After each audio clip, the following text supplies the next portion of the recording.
આજે ખેડા જિલ્લા દૂધ ઉત્પાદક સહકારી સંઘની કામ પતવાની છે અને હવે નવા સત્તાધીશો આવશે અને તેની જવાબદારી તમને સોંપી.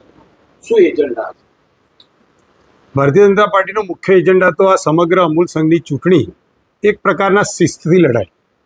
ઉમેદવારોની ચયન પ્રક્રિયામાં પશુપાલકોનું હિત જાળવનારા લોકોની પ્રથમ પસંદગી થાય અને જે બોર્ડ બને એ બોર્ડની પણ સામૂહિક ચિંતા એ પશુપાલકનો નિભાવ ખર્ચ ઓછો આવે, એને ભાવફેરમાં વધારેમાં વધારે ફાયદો થાય, દાણના ભાવ સૌથી ઓછા વધુ કેમ કરી શકાય અને સાથે સાથ ગ્લોબલ કોમ્પિટિટિવ માર્કેટમાં અમૂલ વધુ સક્ષમ એના ક્વોલિટીના આધારે કઈ રીતે બની શકે એના માટેનું એક ચિંતન કરીને ભારતીય જનતા પાર્ટીના સંકલનથી બધા ઉમેદવારો ભારતીય જનતા પાર્ટીના પીઠબળથી લડી રહ્યા છે. પ્રથમ વખત ભારતીય જનતા પાર્ટીનું આખું સંગઠન, જિલ્લા અધ્યક્ષો, ધારાસભ્યો, સંસદ સભ્યો, નાનામાં નાનો કાર્યકર્તા આ ચૂંટણીમાં એક સાથે એક મત થઈને કામે લાગવાનું છે.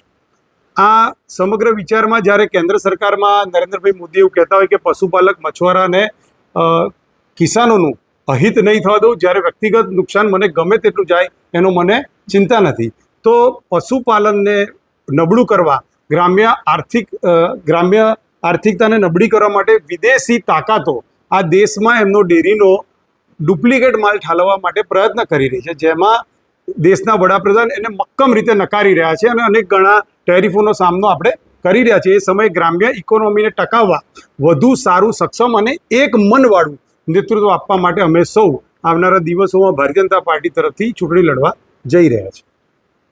સફેદ દૂધની કાળી રાજનીતિ ચાલી રહી છે, જે રીતના આક્ષેપો થઈ રહ્યા, અનેક આક્ષેપો છેલ્લા એક વર્ષથી આ સમગ્ર મુદ્દો છે તે ટોપ ઓફ ધ ટાઉન રહ્યો છે અને લોકોની બધાની નજર આની ઉપર છે.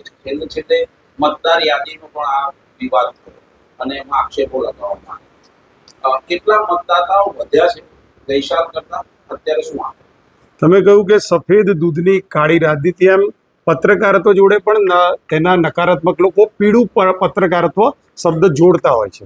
સારું જોનારા લોકો એ સમાચારને સારી રીતે લેતા હોય છે, ખરાબ જોનારા લોકો એને ખરાબ રીતે મૂલવતા હોય છે. એમ અમૂલના શાસન વ્યવસ્થામાં ભારતીય જનતા પાર્ટીના લોકો સત્તા પર બેઠા પછી જે રીતે અનેકવિધ યોજના થકી ફાયદા પશુપાલકને કરાયા એ કેટલાક લોકોથી ના જોવાયું, એટલે નવરા પડેલા લોકો સત્તામાં કંઈક ને કંઈક રીતે ટકી રહેવા માટે આવા ખોટા આક્ષેપો કરે છે.